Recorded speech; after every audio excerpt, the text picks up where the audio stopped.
বন্ধুরা, ছবি মিথ্যা কথা বলতে পারে কিন্তু সাজেল নয়। এই মিসাইল যখন একবার উড়ে তার মানে হাজারো মৃত্যু নিশ্চিত।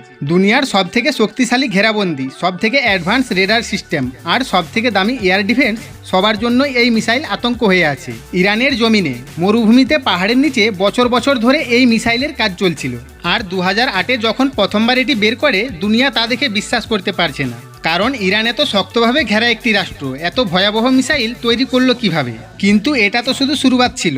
আজকের ভিডিওতে আমরা এই ভয়াবহ মিসাইলের কথাই বলবো, যার শব্দ শুনলেই ইসরায়েল ও আমেরিকা কেঁপে ওঠে। বন্ধুরা, আগে এগানোর আগে ভিডিওটি ভালো লাগলে একটি লাইক দিয়ে চ্যানেলটিকে অবশ্যই সাবস্ক্রাইব করে নেবেন। এখন আপনারা চিন্তা করছেন কি এমন আছে এই মিসাইলে, তাহলে শুনে রাখো। এটি ইরানের প্রথম লম্বায় দূরে যাওয়া মিসাইল, যেখানে দুটি ইঞ্জিন কোষ ইঞ্জিন অর্থাৎ সলিড ফিউলের ব্যবহার করা হয়েছে। এখন আপনারা বলবেন তাতে কি হয়েছে? এখন আমেরিকা ও ইসরায়েলের কাছে এর থেকে অনেক ভয়াবহ এবং দ্রুতগতি মিসাইল আছে। তাহলে বলে দেই, এই মিসাইল যে কোনো সময় যে কোনো জায়গায় কোনো কিছু রেডি না করেই সোজা গিয়ে শত্রুপক্ষকে চিরে দেয়। লিকুইড ফিউল মিসাইলের মতো এটাতে কোনো ঝামেলা থাকে না, না ইন্ধেন ভরার টেনশন, না কোনো রিসাফও, শুধুমাত্র একটি কামান্ড আর সেজেল আকাশকে চিরে আগে এগোতে শুরু করে। যদি কথা বলি এর রেঞ্জের, তাহলে সেজেলের রেঞ্জ 2000 থেকে 500 কিলোমিটার। এর মানে ইসরায়েল থেকে সৌদি আরব, তুর্কি থেকে আফগানিস্তান, এমনকি ইউরোপের দরজা পর্যন্ত এই মিসাইল যেতে পারে। আর মজার কথা হচ্ছে, শত্রুপক্ষকে এর আসার কোনো খোঁজ থাকবে না, কারণ সেজেল একটি মোবাইল লঞ্চার, যেটা সময়ে একটি ট্রাকের মতো চলতে পারে, কোনো পাহাড়ে লুকোতে পারে আর রেডার থেকে খুব ভালোভাবে বাঁচতে পারে। কেউ যদি ইরানের সাথে খারাপ কিছু করার চেষ্টা করে, তার উত্তর কোন দিক দিয়ে আসবে কেউ কিছু বলতে পারবে না। এই মিসাইলে 500 কেজি পর্যন্ত বারুদ ভরা যায়, তাও আবার হাই এক্সক্লুসিভ বা ক্লাস্টার বমের মতো। আপনারা জানেন ক্লাস্টার বমের মানে কি? যদি না জেনে থাকো তাহলে অবশ্যই শুনে রাখো। এটিতে একটি নয়, কয়েক হাজার বোম থাকে, যেটি এক এক জায়গায় পড়ে সব কিছুকে শেষ করে দেয়।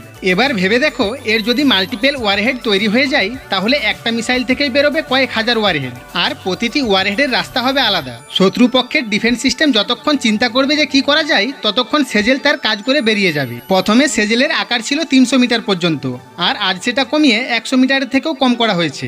যদি নিশানা এয়ারবেসে রানবে হয়, তাহলে বম ঠিক সেখানেই পড়বে সেকেন্ডের মধ্যে। ইরান নিজের গাইডেন্স সিস্টেমকে অনেক আপগ্রেড করে নিয়েছে। এখন এই মিসাইলে লেগে আছে ইনর্সন নেভিগেশন প্লাস, ঘরোয়া জিপিএস, আর সব থেকে ভয়াবহ কথা হচ্ছে এই মিসাইল জ্যাম হয় না, মানে ইলেকট্রনিক ওয়্যারফেয়ারেও এটি সঠিকভাবে কাজ করে। এই মিসাইলটি দ্রুত গতির সঙ্গে অনেক চালাকি হিসাবেও কাজ করে, কারণ হামলা করার শেষ সময় সেখান থেকে সরে রেডার সিস্টেমকে ফেল করে ফেলে। এখন আপনারাই চিন্তা করো, যদি কোনো মিসাইল শেষ সময় নিজেকে সরাতে পারে, তাহলে কোন ডিফেন্স সিস্টেম তাকে ধরতে পারবে? এই জন্য ইসরায়েলের আয়রন ডোম আর আমেরিকার 3H8 সিস্টেম এই মিসাইলের আগে কমজোরি মনে হয়। আর এটাই সেই ভয় যেটা সাজ্জিলের নামে ব্যবহার হয়।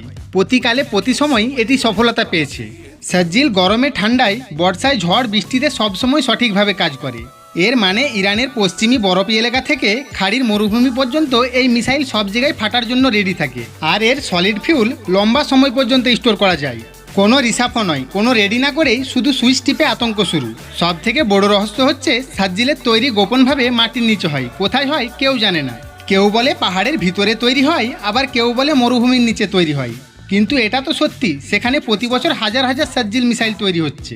আর এই সব কিছু হচ্ছে নিজের দেশের টেকনিকে, না কোনো আয়াত, না কোনো বিদেশি ডিপেন্ডেন্সি।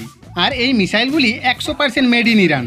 এবার একটু ভেবে দেখো, ইসরায়েল ইরানের সাথে যুদ্ধ করেছে, গাজাতে হামলা, সিরিয়াতে ছাপা, আবার লেবাননের ড্রোন যুদ্ধ। সব দিক দিয়েই যুদ্ধের ভয় রয়েছে। মধ্যপূর্বের অবস্থা এতটাই ভয়াবহ হয়ে গেছে, ছোট্ট একটি আগুনের টুকরাও সব দেশকে যুদ্ধের দিকে ঠেলে দিতে পারে। আর এই সময় সাজ্জিল ইরানের কাছে সব থেকে বড় ফেরত উত্তর দেওয়ার মিসাইল হয়ে গেছে। ইসরায়েল জানে, সে যদি ভুলেও আরেকবার ইরানকে ছোঁয়ার চেষ্টাও করে, তাহলে সাজ্জিল তার ছাতির উপরে পড়তে পারে, তাও আবার 30 মিনিটের মধ্যে। সাজ্জিল শুধু একটি মিসাইল নয়, শত্রুদের একটি আতঙ্ক। এই মিসাইলের নাম নেওয়া হয়েছে কুরআন থেকে। সাজ্জিলের মানে আগুনের পাথর। এটা শুধু অস্ত্র নয়, এটি একটি মানসিক চাপ, একটি আতঙ্ক, যেটা শত্রুপক্ষের মাথায় সব সময় বসে থাকে। শত্রুপক্ষ যখনই কূটনীতি তৈরি করে, সাজ্জিলের ভয়ে সেটি আবার বন্ধ করে দেয়। আর এটাই তার আসল কাজ, ভয় দেখিয়ে যুদ্ধকে আটকানো। যদি যুদ্ধ হয়, তার পরিণাম এতটাই শক্তিশালী ও ভয়াবহ হবে যে শত্রুপক্ষের কাছে কিছু করার বা সেখান থেকে সরার সময় থাকবে না।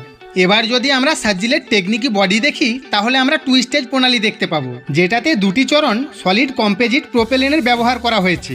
এর মানে হচ্ছে সাজ্জিলকে লঞ্চ করতে কোনো সময় লাগে না। এটি একটি ready to fire missile. Missile টেকনোলজিতে এটি যুদ্ধ শেষ করার মিসাইল মানা হয়। লিকুইড ফিউল মিসাইলকে তৈরি করতে যেখানে কয়েক ঘন্টা সময় লাগে, সেখানে সাজ্জিলকে শুধু একটি সুইচ টিপে ছাড়া যায়। এর দুটি ইঞ্জিন, প্রথম স্টেজ মিসাইলকে উপরে নিয়ে যায় আর 2 নম্বর স্টেজ ওয়ারহেডকে নিশানায় পৌঁছায়। প্রতিটি স্টেজের নিজের গাইডেন্স সিস্টেম থাকে, যেগুলি তাকে টার্গেট এবং সফলতার দিকে নিয়ে যায়। এর লঞ্চ স্পিড ও উচ্চতা এতটাই বেশি থাকে যে শত্রুপক্ষের রাডার ও ইন্টারসেপ্টার মিসাইল একে ধরতেই পারে না। শুধু এটাই নয়, এর ইন্টার নেভিগেশন সিস্টেম আর ঘরেলু জিপিএস সিস্টেম মিশে একে দুনিয়ার 1 নম্বর মিসাইল করে তুলেছে। এই মিসাইলের আরেকটি ভালো সিস্টেম আছে, সেটা হলো এর টেল, ট্রান্সপোর্টার ইলেক্ট্রার লঞ্চার প্ল্যাটফর্ম। এটি একটি মোবাইল লঞ্চার, যেটাকে যে কোনো জায়গায় ব্যবহার করা যায়, পাহাড়ে, জঙ্গলে, মরুভূমিতে, এমনকি শহরের মাঝেও। এটি ট্র্যাকের মতো চলতে পারে আর রাডার থেকে বেঁচে যে কোনো জায়গায় ফায়ার করতে পারে। এর মানে শত্রুপক্ষ জানতেই পারবে না মিসাইল কখন এবং কোন দিক দিয়ে এসেছিল। আর এই জন্যই সাজ্জিলকে ভুতিয়া মিসাইল বলা হয়, যেটা যে কোনো জায়গায় যে কোনো সময় হামলা করে দেয়। সাজ্জিলের উৎপাদন ইরানের আত্মনির্ভরের প্রতীক হয়ে রয়েছে। এটাতে ব্যবহার হওয়া প্রতিটি অংশ, ফিউল, গাইডেন্স সিস্টেম, লঞ্চার সবকিছুই ইরান নিজে তৈরি করেছে। আর এটা শুধু টেকনিকি বিজয়ী নয়, বরং রাজনীতিক এবং সামরিক আত্মনির্ভরের ঘোষণা হয়েছে। সাজ্জিলকে আজ পর্যন্ত ইরান কোনো দেশকে দেয়নি, আর এর রাজনীতি প্রকৃতি দেখে ভবিষ্যতেও এর এক্সপোর্টের সম্ভাবনা খুবই কম। কিন্তু এর টেকনোলজি ছোট রেঞ্জের মিসাইলকে উন্নতির জন্য ব্যবহার করা যেতে পারে। এই মিসাইল ইরানের ডিফেন্সের একটি কেন্দ্রীয় অংশ, বিশেষ করে ইসরায়েল ও আমেরিকার বেসের বিরুদ্ধে রাজনীতি কারবাইয়ের জন্য। কিন্তু আজ পর্যন্ত ইরানকে এই মিসাইল ব্যবহার করার প্রয়োজন পড়ে না। কিন্তু তারপরেও আমেরিকা ও ইসরায়েল এই মিসাইলের নামে অনেক ভয় পায়। ইরানের সবথেকে ভালো জিনিস হলো তারা হাতিয়ার বানানোর জন্য শুধু নিজেদের উপর নির্ভর করে। সে তার ডিফেন্স টেকনোলজিকে নিজেই এগিয়ে নিয়ে যায়। আর এই জন্যই ইসরায়েল ও আমেরিকা ইরানের সাথে সরাসরি যুদ্ধ করতে ভয় পায়, কারণ কেউ জানে না ইরানের কাছে এই মিসাইলের মতো আর কতগুলি মিসাইল আছে। অন্য দেশের শক্তিশালী হাতিয়ারকে কপি করে মিসাইল তৈরি করে, কিন্তু প্রতিবার তাদের মিসাইল অরিজিনাল মিসাইলের থেকে অনেক বেশি ভয়াবহ হয়ে ওঠে। আর এটাই ইরানকে সবথেকে বেশি শক্তিশালী করে তোলে। তার উপরে লাগানো ইন্টারন্যাশনাল স্যাংশনের পরেও ইরানের ডিফেন্স টেকনোলজি কারো থেকে পিছিয়ে নেই। শেষ কথা বলছি প্রতিটি দেশের জন্য, দুনিয়া একে মিডিল রেঞ্জের মিসাইল বলে। কিন্তু আপনি যদি ইরান থেকে 5000 কিলোমিটারের মধ্যে রয়েছেন, তাহলে বুঝে নেবেন আপনি সাজ্জিলের টার্গেট লিস্টে রয়েছেন। আর এর মানে আপনি ঘুমন্ত অবস্থায়ও সেফ থাকবে না। এটা শুধু একটা মিসাইল নয়, এটি একটি সাইলেন্ট ওয়ার্নিং, যেটা ততক্ষণ চুপ থাকবে যতক্ষণ না কেউ একে জাগানোর চেষ্টা করে। এই জন্য ইসরায়েলের উপর শয়তানের ছায়া সব সময় ঘুরছে। যেদিন ইরানের মাথা খারাপ হবে, সেই দিন দুনিয়ার ম্যাপ থেকে ইসরায়েল মুছে যেতে পারে। বন্ধুরা, এই ঘটনাটি যদি ভালো আর মজার লাগে, তাহলে এক্ষুনি লাইক করো, কমেন্ট করো আর সাবস্ক্রাইব করতে একদম ভুলবে না, কারণ আপনাদের একটি লাইক ও সাবস্ক্রাইব আমাদের কাজ করতে আরও মনোযোগী করে তোলে।